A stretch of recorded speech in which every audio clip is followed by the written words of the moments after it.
नमस्कार दोस्तों, आप लोगों का नोट्सबुक आईएएस में स्वागत है। जैसा कि आप लोग जानते हैं, अभी 22 दिसंबर को यूपी पीसीएस का पेपर हुआ है और उसमें करीब 41% के आसपास बच्चे सम्मिलित हुए थे। और उसमें आज हम इकोनॉमिक्स सेक्शन को पकड़ते हुए आयोग का चूँकि आंसर दिया गया है, उसी आंसर पर हम लोग डिस्कशन करते हुए आगे बढ़ेंगे। देखेंगे कौन सा क्वेश्चन पर डिस्प्यूट है और कौन सा क्वेश्चन सही है। तो आइए हम लोग पहले क्वेश्चन देखते हैं। पहला क्वेश्चन है और यह इकोनॉमिक्स और जनसंख्या एवं नगरीकरण से लिया गया है। पहला क्वेश्चन है 2011 के जनगणना के अनुसार जनसंख्या के आधार पर राज्यों का अवरोही क्रम लिखिए। अवरोही क्रम का मतलब सबसे बड़ा, फिर उसके से छोटा, फिर। तो अगर यहाँ बात किया जाए तो आपका उत्तर प्रदेश सबसे ज़्यादा है। यहाँ की अगर 2019 के हिसाब से देखा जाए तो 19 करोड़ प्लस यहाँ की आबादी है। अगर वहीं बिहार की बात की जाए तो बिहार का जनसंख्या जो आपका है वह 10 करोड़ प्लस है। अगर वेस्ट बंगाल की बात की जाए तो यह आपका 9 करोड़ के आसपास है। और वहीं आंध्र प्रदेश की बात किया जाए तो यहाँ पर आपका 8 करोड़ प्लस यहाँ की जनसंख्या है।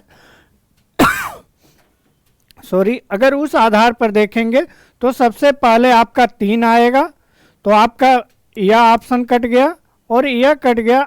और आयोग जो यह ऑप्शन दिया है सबसे ज़्यादा आपका यूपी, फिर उसके बाद बिहार, फिर उसके बाद पश्चिम बंगाल की जनसंख्या है, फिर उसके बाद आपका आंध्र प्रदेश की जनसंख्या होगी। आइए हम लोग दूसरे प्रश्न पर चलते हैं। आइए हम लोग दूसरा प्रश्न देखते हैं। सूची 1 को सूची 2 से सुमेलित करना है। आपका यहाँ पर जो है रिपोर्ट दिया गया है और यहाँ पर आपका जो जारी करता है उस संस्था के बारे में दिया गया है। और पहले यह एक ही क्वेश्चन के रूप में पूछता था, लेकिन अब एक ही में 4 क्वेश्चन दे रहा है। जैसे पहले पूछता था कि मानव विकास सूचकांक कौन जारी करता है, 4 ऑप्शन दे दिया, उसी में से एक सेलेक्ट है। यहाँ पर आपको पूरा का पूरा 4 रिपोर्ट दे दिया गया है और इधर चारों संस्थाएं दे दी गई है और नीचे कूट के द्वारा। तो ऐसे क्वेश्चन इस बार भरमार थे। तो आइए हम लोग क्वेश्चन देख लेते हैं। एचडीआई ह्यूमन डेवलपमेंट रिपोर्ट जो जारी किया जाता है, यह आपका संयुक्त राष्ट्र विकास कार्यक्रम, जिसे यूएनडीपी भी शॉर्ट रूप में कहा जाता है, इसके द्वारा प्रति वर्ष जारी किया जाता है। और तो यहाँ पर देखेंगे तो ए का तीसरा हो जाएगा। वहीं आप देखेंगे विश्व आर्थिक दृष्टिकोण, यह जो जारी किया जाता है, यह यूपीएससी में भी क्वेश्चन आया हुआ है। यह वर्ल्ड इकोनॉमिक आउटलुक यह जो जारी किया जाता है अंतर्राष्ट्रीय मुद्रा कोष के द्वारा, तो यह आपका पहला हो गया। विश्व निवेश रिपोर्ट जो है वह अनकार्ट द्वारा जारी किया जाता है। इसे व्यापार और विकास पर संयुक्त राष्ट्र सम्मेलन कहा जाता है। तो यह आपका सी का चौथा हो गया। उत्सर्जन अंतर रिपोर्ट, इमिशन गैप रिपोर्ट जो जारी किया जाता है वह आपका संयुक्त राष्ट्र पर्यावरण कार्यक्रम के द्वारा जारी किया जाता है, यूएन ईपी के द्वारा। तो यहाँ पर देखिए यही आपका आयोग भी यही उत्तर दिया है, इसलिए यह ऑप्शन आपका सही है।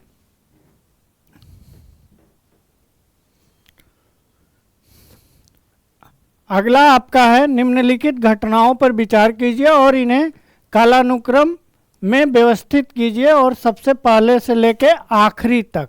पहला आपका है प्रधानमंत्री ग्रामोदय योजना, ग्रामीण रोजगार सृजन योजना, प्रधानमंत्री रोजगार योजना, फिर आपका है वाल्मीकि आवास योजना। तो अगर बात किया जाए तो सबसे पहले आपका जो है प्रधानमंत्री ग्रामोदय योजना जो है यह वर्ष 2000 में लॉन्च की गई थी। और ग्रामीण रोजगार सृजन योजना जो है यह आपका 2008 में लॉन्च की गई थी। प्रधानमंत्री रोजगार योजना यह जो लॉन्च की गई थी यह आपका 1993 में की गई थी। अगर वाल्मीकि आवास योजना की बात की जाए तो यह आपका वर्ष 2001 में किया गया था। तो इस आधार पर आप देखेंगे तो सबसे पहले जो है आपका तीसरा आएगा। तीसरा देखिए एक ही ऑप्शन आपका यह है और यही आयोग भी माना है। तीसरा, दूसरा, पहला और चौथा यह सही आपका है। आइए हम लोग अगला प्रश्न पर चलते हैं।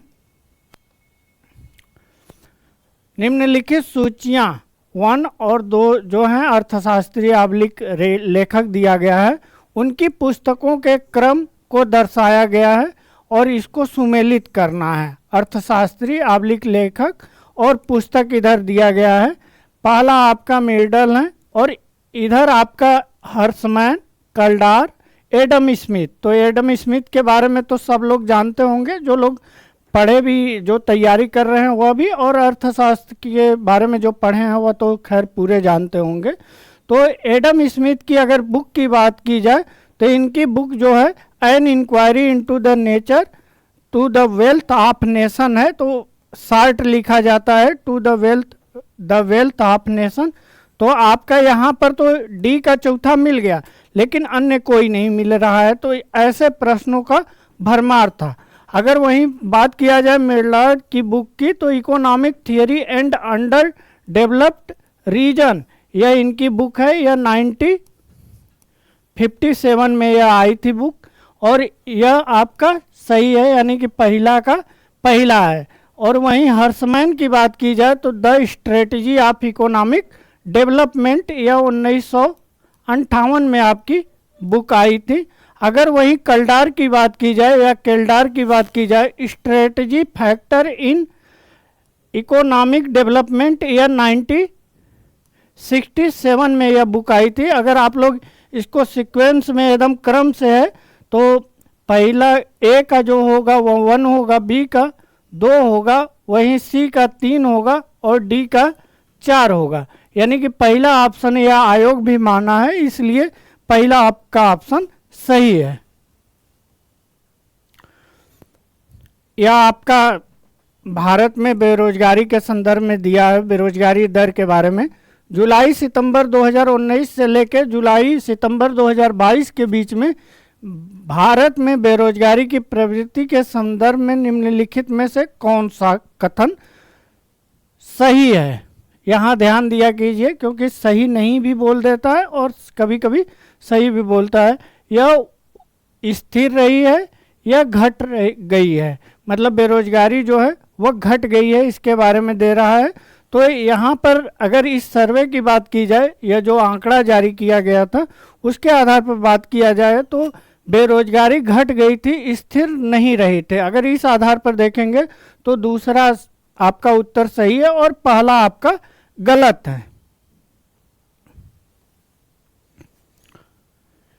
अगला आपका प्रश्न जो पूछा था, वैश्विक बहुआयामी गरीबी सूचकांक, जिसे MPI भी कहते हैं, रिपोर्ट कौन प्रकाशित आबलिक तैयार करता है, यानी किसके द्वारा प्रकाशित किया जाता है।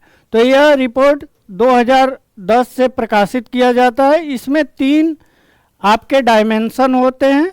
सबसे पहला होता है हेल्थ, और फिर उसके बाद जो होता है आपका हेल्थ के बाद बहुआयामी गरीबी सूचकांक, MPI के बारे में है। MPI कौन रिपोर्ट करता है, जारी करता है यह रिपोर्ट, अथवा किसके द्वारा प्रकाशित किया जाता है। तो यह 2010 में से प्रकाशित होता है, 2010 से प्रकाशित होता है। और इसमें 3 डायमेंशन होते हैं। सबसे पहला आपका हेल्थ आता है, फिर उसके बाद लिविंग स्टैंडर्डता होता है, फिर उसके बाद आपका एजुकेशन होता है। और इसमें टोटल आपके इसमें 2 इंडिकेशन होता है, इसमें आपका 6 इंडिकेशन होता है और इसमें भी 2 होता है। टोटल मिला के 10 इंडिकेटर होते हैं, जिसके आधार पर इसको जारी किया जाता है। अगर बात किया जाए तो यह प्रकाशित किया विश्व बैंक और अंतर्राष्ट्रीय मुद्रा कोष, यह आपका गलत है। और ऑक्सफोर्ड गरीबी और विश्व स्वास्थ्य संगठन, यह भी आपका गलत है। WHO का इसमें कोई रोल नहीं होता है। ऑक्सफोर्ड गरीबी और मानव विकास पहल, इसके द्वारा यह आपका सही है, इसके द्वारा भी तैयार किया जाता है। और साथ ही में आपका यूएनडीपी के द्वारा इसको तैयार किया जाता है। अगर इस आधार पर आप देखें तो डी ऑप्शन जो आयोग दिया है यही आपका सही है। अगले प्रश्न पर हम लोग चलते हैं। नीचे दो कथन दिए गए हैं जिनमें से एक अभिकथन है और दूसरा जो है आपका कारण है, और इसको पढ़ना है, पढ़ के सही विकल्प का चयन करना है। तो सबसे पहले आप लोग जब भी कारण और कथन के क्वेश्चन दें तो पहले आप लोग कारण पढ़ा कीजिए, फिर कथन पढ़िए, तो वह एकदम इत्मीनान से सही बैठ जाता है, उसका सही उत्तर आता है। भारत मॉरिशस कर संधि संशोधन में से भारत में एफडीआई के प्रमुख स्रोतों के रूप में देशों में बड़ा बदलाव आया है। या आप लोग जान गए कि जो कर संधि संशोधन हुआ है, डबल टैक्सेशन का मामला था, उसी को लेकर संधि हुआ था, उसी के संदर्भ में यह दे रहा है। वर्ष 2023-24 के दौरान सिंगापुर भारत में एफडीआई का सबसे बड़ा स्रोत बनकर उभरा है। जैसे कि आप लोग जानते हैं 2020-18 इससे पहले जो था सबसे ज़्यादा एफडीआई हमें जो प्राप्त होता था, एफडीआई का मतलब होता है यहाँ पर प्रत्यक्ष विदेशी निवेश, तो एफडीआई जो प्राप्त होता था आपका मॉरिशस के रूट यानी मॉरिशस देश के द्वारा प्राप्त होता था। लेकिन जब वहाँ संधि हुआ भारत सरकार के द्वारा तो वहाँ पर यह चेंज देखा गया कि जो मॉरिशस से जो हमें मिलता था एफडीआई वो बदल के अब सिंगापुर 2023-24 में देखा गया है। और यह जो एफडीआई प्राप्त हुआ है यह आपका 11.77 बिलियन डॉलर प्राप्त हुआ है, जो टोटल 70 समथिंग है, उसका एक सबसे उच्च अमाउंट जो प्राप्त हुआ है वह आपका सिंगापुर से प्राप्त हुआ है। यानी कि जो कारण है और जो अभिकथन या कथन है दोनों सही है। अगर उस आधार पर आप देखें तो जो सी ऑप्शन है यह सही है, ए और आर दोनों सही है। आर ए का सही व्याख्या करता है क्योंकि यह संधि का ही प्रभाव पड़ा है कि जो प्रमुख स्रोत है उसमें बदलाव आया है। आइए हम लोग अगले प्रश्न पर चलते हैं। सूची 1 को सूची 2 से सुमेलित कीजिए और सूचियों के नीचे दिए गए कूट के आधार पर चयन कीजिए। तो यहाँ पर योजना का नाम दिया गया है और किस वर्ष आरंभ किया गया है उसके बारे में दिया गया है। तो प्रधानमंत्री आवास योजना ग्रामीण, फिर उसके बाद है आपका जल जीवन मिशन, फिर उसके बाद है आपका स्वच्छ भारत मिशन ग्रामीण है, फिर प्रधानमंत्री उज्ज्वला योजना है। उज्ज्वला योजना आप लोग जानते होंगे, यह यूपी के बलिया से लॉन्च किया गया था और यह मई 2016 में लॉन्च किया गया था। और उसके बाद आपका जो है स्वच्छता मिशन की बात किया जाए ग्रामीण तो यह 2 अक्टूबर 2014 को लॉन्च किया गया था। अगर वहीं जल जीवन मिशन की बात किया जाए तो यह अगस्त 2019 में लॉन्च किया गया था। और इसके अंतर्गत जो था कि सभी जो ग्रामीण क्षेत्र हैं या जो वहाँ पर पीने योग्य पाइप के द्वारा पानी उपलब्ध कराना। और आपका जो प्रधानमंत्री आवास योजना ग्रामीण है यह आपका नवंबर 2016 में लॉन्च किया गया था। अगर इस आधार पर आप देखें तो जो बी ऑप्शन है 4, 3, 2, 1 यह आपका सही उत्तर है।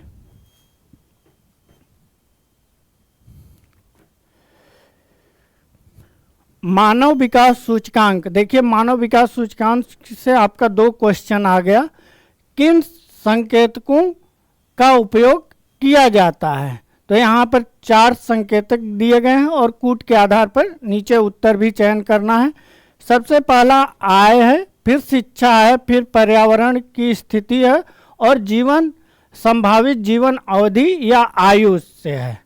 तो यहाँ पर सबसे पहले मैं बतला दूं कि जो एचडीआई जो बनाया गया था यह 1990 में आपके पाकिस्तानी जो अर्थशास्त्री थे महबूब उल हक और भारतीय जो अमर्त्य सेन है भारत के अर्थशास्त्री जिन्हें नोबेल पुरस्कार मिला था, दोनों लोगों की अहम भूमिका थी इसमें बनाने में। और इसके 3 डायमेंशन है। पहला जो है आय स्तर देखा जाता है और यह पीपीपी के आधार पर, परचेजिंग पावर पेरिटी के आधार पर देखा जाता है। फिर उसके बाद आपका शिक्षा देखा जाता है, स्कूलिंग, फिर आपका पर्यावरण इसमें नहीं है, और संभावित जीवन अवधि यानी लाइफ एक्सपेक्टेंसी जो है कि जन्म के समय कितना उम्र तक जिएगा कोई बच्चा या कोई भी व्यक्ति, उसका जीवन अवधि कितना है, उस आधार पर देखा जाए तो पहला, दूसरा और चौथा यह तीनों आपके ऑप्शन सही है, और पर्यावरण इसमें कोई मानक नहीं होता है। अगर उस आधार पर देखें तो जो सी ऑप्शन है यही आपका सही है। अगला प्रश्न आपका है, भारत सरकार द्वारा प्रारंभ की गई निम्नलिखित योजनाओं में से कालानुक्रम में व्यवस्थित कीजिए और नीचे दिए गए कूट में से सही उत्तर का चयन कीजिए। तो अगर यहाँ पर देखा जाए तो स्वच्छ भारत मिशन, या आपका इसे क्रम से व्यवस्थित करना है, कब लॉन्च किया गया, तो यह आपका 2014 को लॉन्च किया गया। प्रधानमंत्री कौशल योजना, या आपका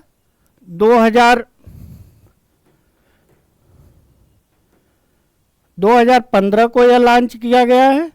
अगर वहीं बात किया जाए प्रधानमंत्री कल्याण योजना की, तो यह आपका 2021 में इसे लॉन्च किया गया था, और यह आपका प्रधानमंत्री महिला शक्ति केंद्र योजना, यह आपका 2017 में लॉन्च किया गया था। तो यह जो क्वेश्चन है यह आपका डिस्प्यूटेड क्वेश्चन है, कोई इस आधार पर उत्तर नहीं होगा, क्योंकि आप लोग भी इसे सर्च कीजिएगा, देखिएगा कि यह कब लॉन्च किया गया था। इनके अनुसार यह सबसे लास्ट में होना चाहिए, जबकि हर जगह देखा जा रहा है तो पीआईबी पर भी यह आपका 2017 आ रहा है। तो चूंकि आयोग जो उत्तर दिया है यह आपका सी ऑप्शन दिया है, जबकि इसमें कोई भी ऑप्शन इस आधार पर नहीं मिल रहा है। अगर आप इसको देखेंगे तो यह आपका नंबर 1 हो जाएगा, फिर उसके बाद 2 आएगा, फिर उसके बाद 4 आएगा, फिर उसके बाद 3 आएगा, यही आपका ऑप्शन सही होगा।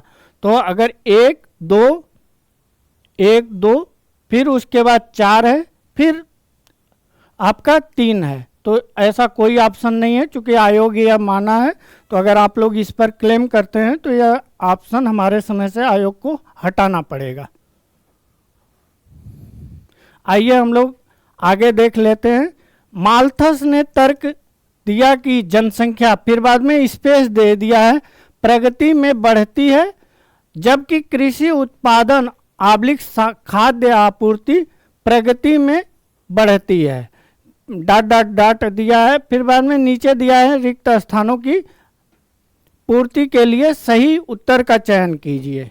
तो यहाँ पर अगर आप देखें माल्थस, जो TR माल्थस थे, उनकी एक प्रसिद्ध बुक है, उस बुक का नाम आपका है एन इसे on the principle of population. उन्होंने पॉपुलेशन को लेकर, जो जनसंख्या को लेकर उनका बहुत ही निगेटिव व्यू था कि जितने भी लोग हैं सब लोग एक में जन्म ले लिए हैं सिर्फ खाने के लिए, यह बहुत ही निगेटिव था। अगर इस आधार पर देखा जाए तो जनसंख्या, अगर जनसंख्या को उन्होंने कहा था कि यह ज्यामितीय रूप में बढ़ती है। अगर मान लीजिए किसी टाइम में अगर 1 है आपकी जनसंख्या, तो वह बढ़ के दूसरे अवधि में 2 हो जाएगी, 2 से बढ़ के आपका 4 हो जाएगा, 4 से आपका 8 होगा, यह गुणोत्तर क्रम में बढ़ता है, 16 हो जाएगा, इस क्रम में यह वृद्धि होती चली जाएगी।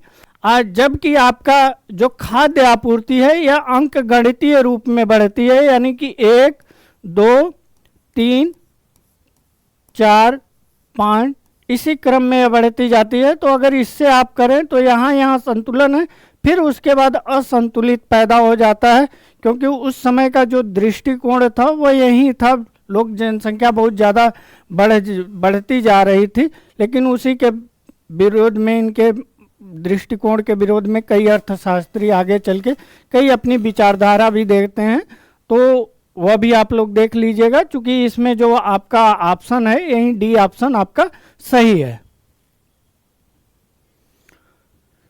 आर्थिक सर्वेक्षण 2022-23 के अनुसार बढ़ते वैश्विक आपूर्ति व्यवधानों के जवाब में भारत सरकार ने कौन सी राजकोषीय फिजिकल पॉलिसी की प्रक्रिया अपनाई है? तो यहाँ पर दिया है 2022-23 में जो बढ़ रहा था वैश्विक आपूर्ति व्यवधान, उसको देखते हुए क्या अपनाई है। तो पहला आपका है खाद्य और उर्वरक सब्सिडी में कमी करना, यह आपका गलत है।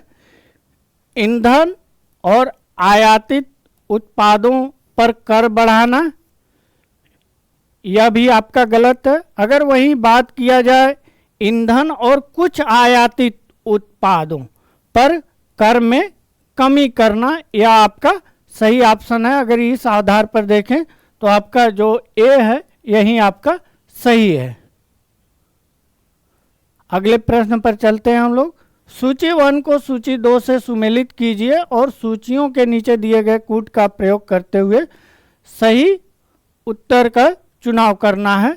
सबसे पहला आपका है सामाजिक सुरक्षा कार्यक्रम और हितधारी अथवा लाभार्थी का योगदान। जैसा कि आप लोग जानते हैं जो भी बीमा से लेकर उसमें एक प्रीमियम का निर्धारित किया गया है, तो उसी के बारे में कहा गया है। प्रधानमंत्री श्रम योगी मानधन योजना, यह योजना जो लॉन्च की गई थी यह आपकी फरवरी 2019 में लॉन्च की गई थी और इसमें जो था कंट्रीब्यूशन आपका 55 रुपये से लेके 200 रुपये तक का था। वहीं पर प्रधानमंत्री जीवन ज्योति बीमा योजना जो थी यह आपका 2015 में इसे लॉन्च किया गया था और यह 9 मई को है सभी योजना 2015। अटल पेंशन योजना यह भी आपका 2015 को लॉन्च किया गया था। अगर आप देखें इसमें प्रीमियम की बात तो प्रधानमंत्री जीवन ज्योति बीमा योजना में जो प्रीमियम था 1 वर्ष का यह 436 रुपया निर्धारित किया गया था। और वहीं प्रधानमंत्री सुरक्षा बीमा योजना की बात की जाए तो इसका जो प्रीमियम था वह आपका 20 रुपये था। अगर सब प्रीमियम की बात की जाए तो सबसे कम प्रीमियम इसी में था। अटल पेंशन योजना की बात की जाए तो यह हितकारियों के जो उनकी इच्छा अनुसार कि वह जो भी कंट्रीब्यूट कर दें वह इसमें सम्मिलित होते थे। इस आधार पर अगर आप देखें तो पहला जो ऑप्शन है वही आपका सही ऑप्शन है।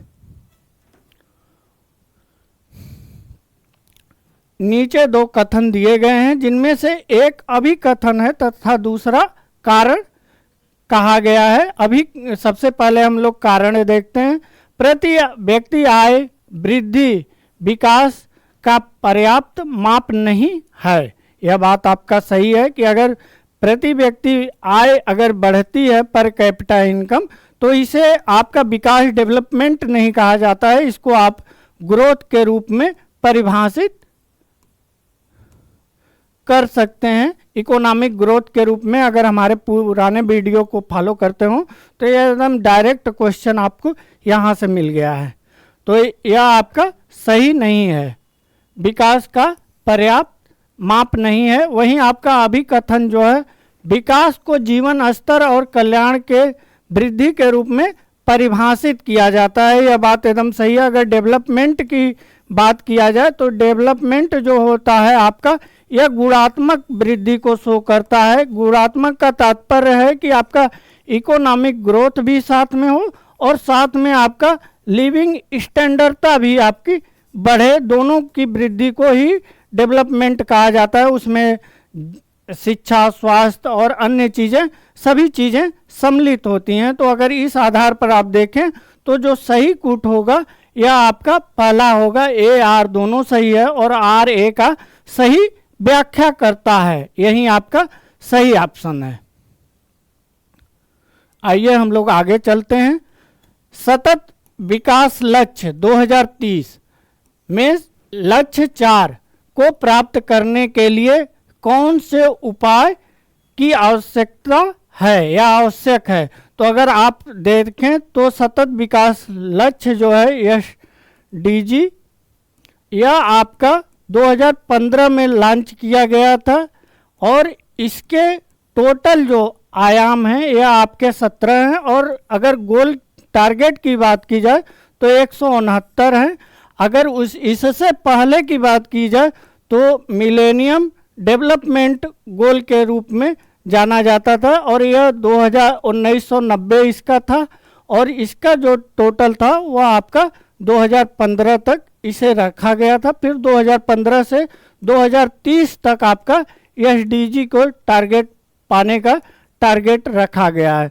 तो अगर इस आधार पर देखेंगे तो चौथा जो लक्ष्य है यह आपका शिक्षा, निःशुल्क शिक्षा एवं उसकी गुणवत्ता की बात करता है। तो शिक्षा के रूप में अगर देखें तो शिक्षा का 2 ही सिर्फ यहाँ पर मेंशन किया गया है।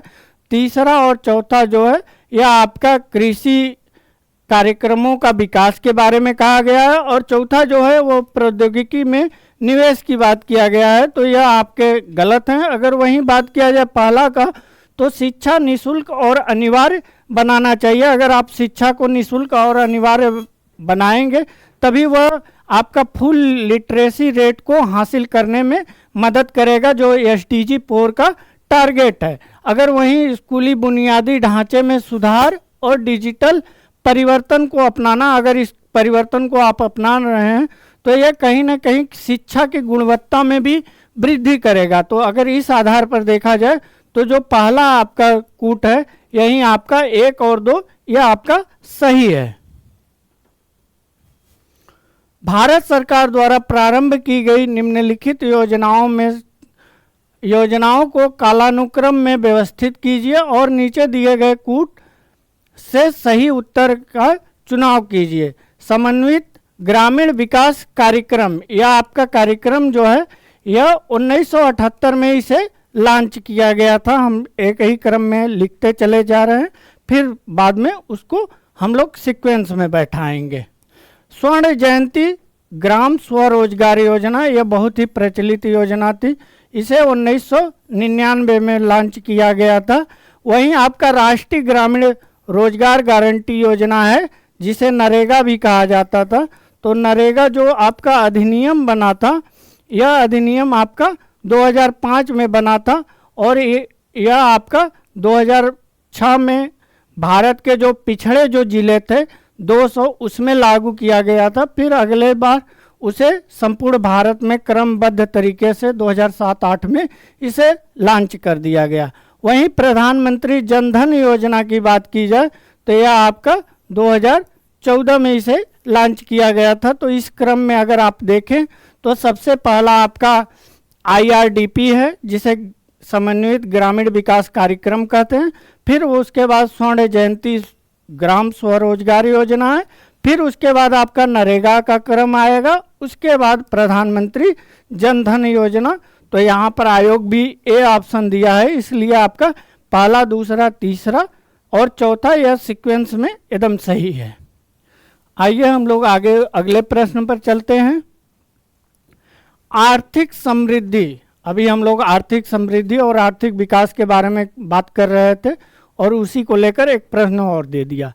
आर्थिक समृद्धि के संदर्भ में निम्नलिखित में से कौन सा आबलिक से कथन सही है आबलिक हैं?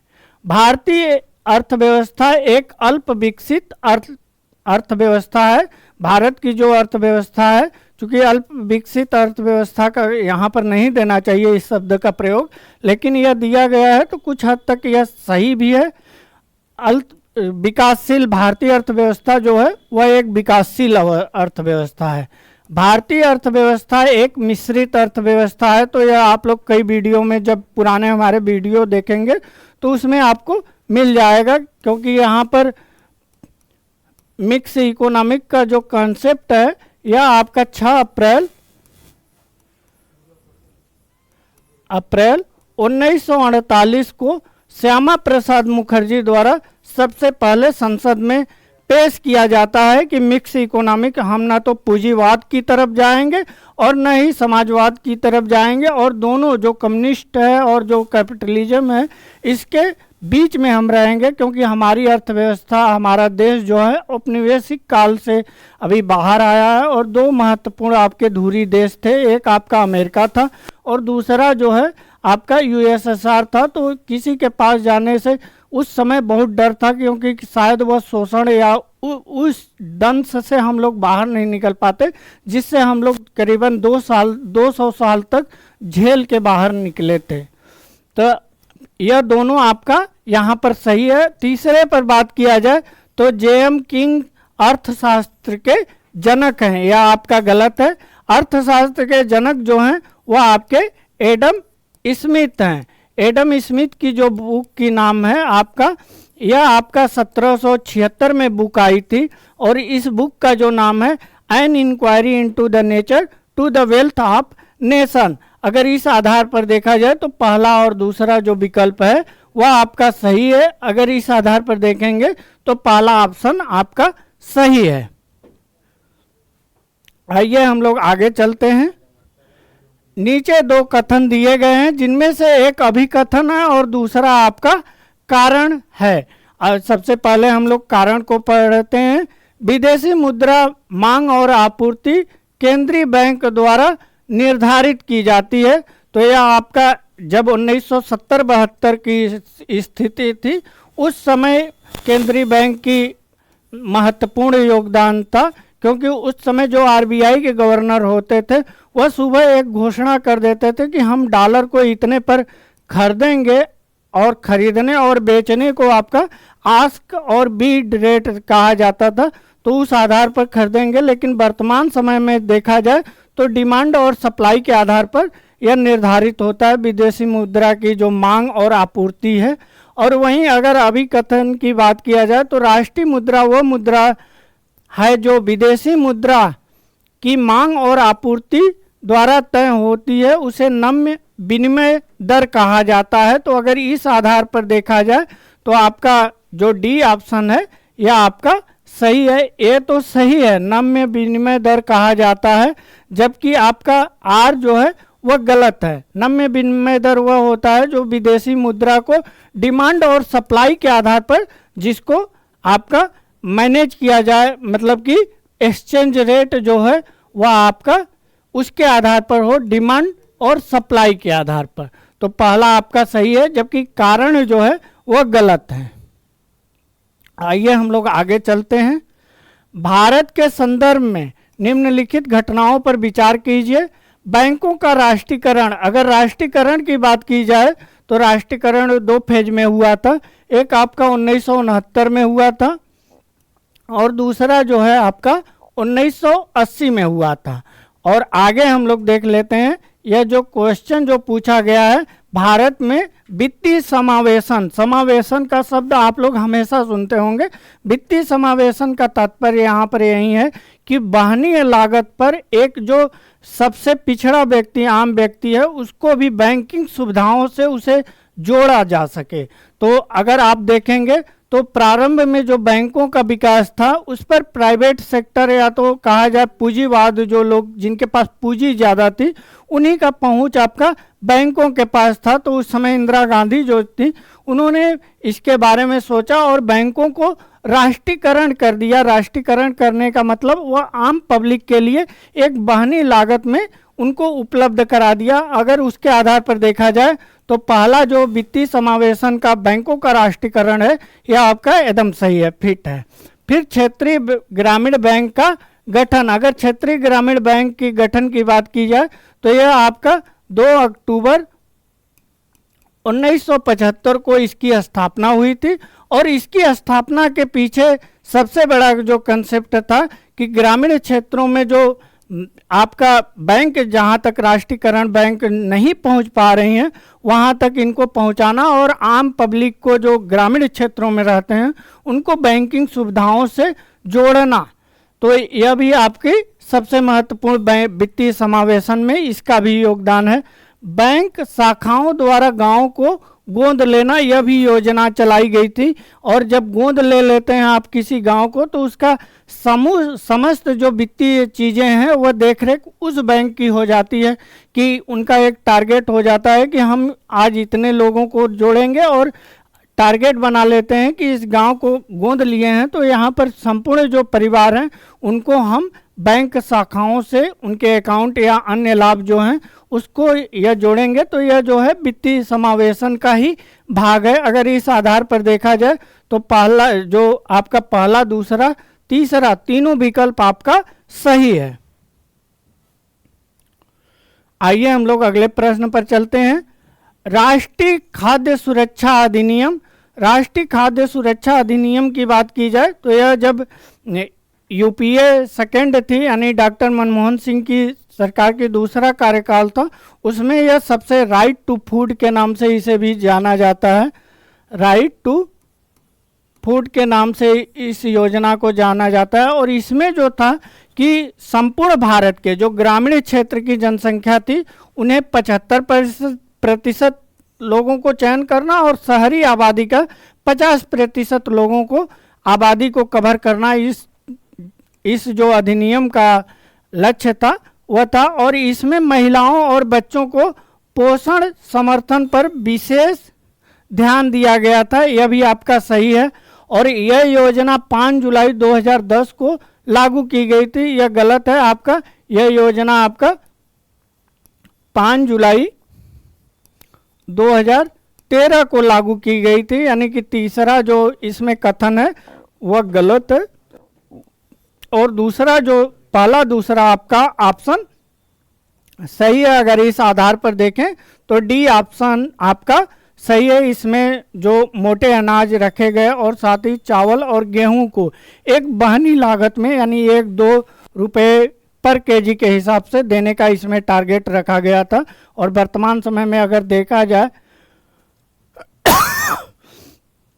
तो मोदी सरकार द्वारा जो आपका 80 करोड़ आबादी को, जो 80% आबादी को आपका फ्री में दिया जा रहा है, तो वह कहीं ना कहीं उस वर्तमान समय की स्कीम जो है वह यूपीए 2 की ही राष्ट्रीय खाद्य सुरक्षा अधिनियम के ही अंतर्गत वह स्कीम आती है वर्तमान समय की। आइए हम लोग आगे चलते हैं अगले प्रश्न पर।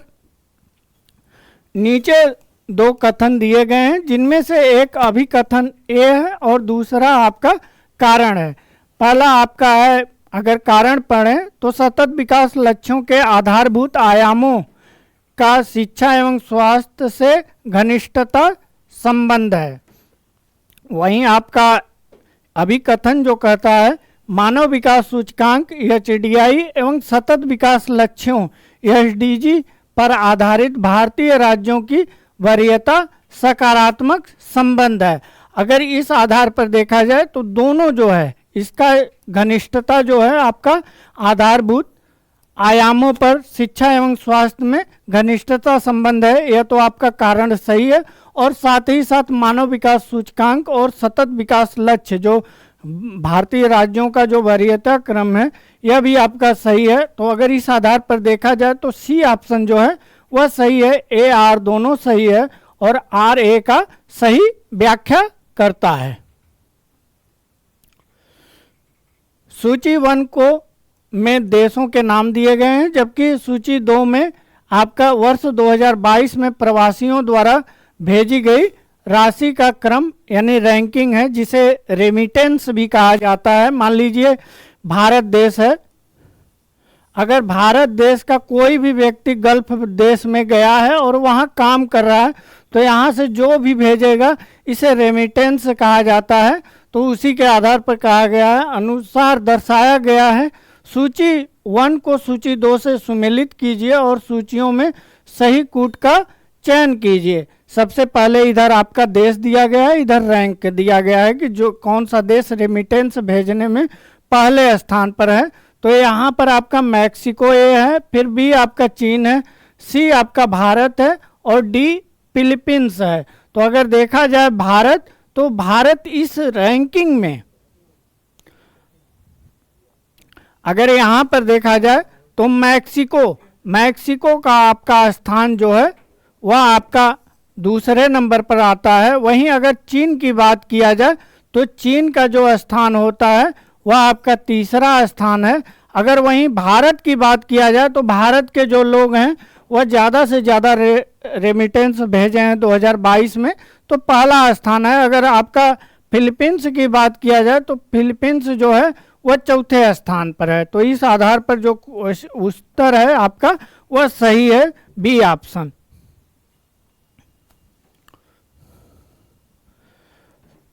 सूची 1 को सूची 2 से सुमेलित कीजिए और नीचे दिए गए सही उत्तर का चयन कीजिए। इधर आपका राज्य दिया गया है 2019 से 2023 के दौरान आधारभूत और संरचना पर किया गया श्रेष्ठतम जो क्रम है और इंफ्रास्ट्रक्चर पर जो खर्च किया गया है उसके बारे में यह क्वेश्चन मुझको इकोनॉमिक्स में सबसे बेकार लगा कि आयोग अभी इतने राज्यों का आप बजट देखिए या तो उनका विश्लेषण देखिए, तभी आप इस क्वेश्चन को कर सकते हैं, अथवा इसको आप तुक्का लगा के कर सकते हैं। यह एकदम बकवास, क्योंकि 4 राज्यों का बजट के आधार पर यह क्वेश्चन बनाया गया है।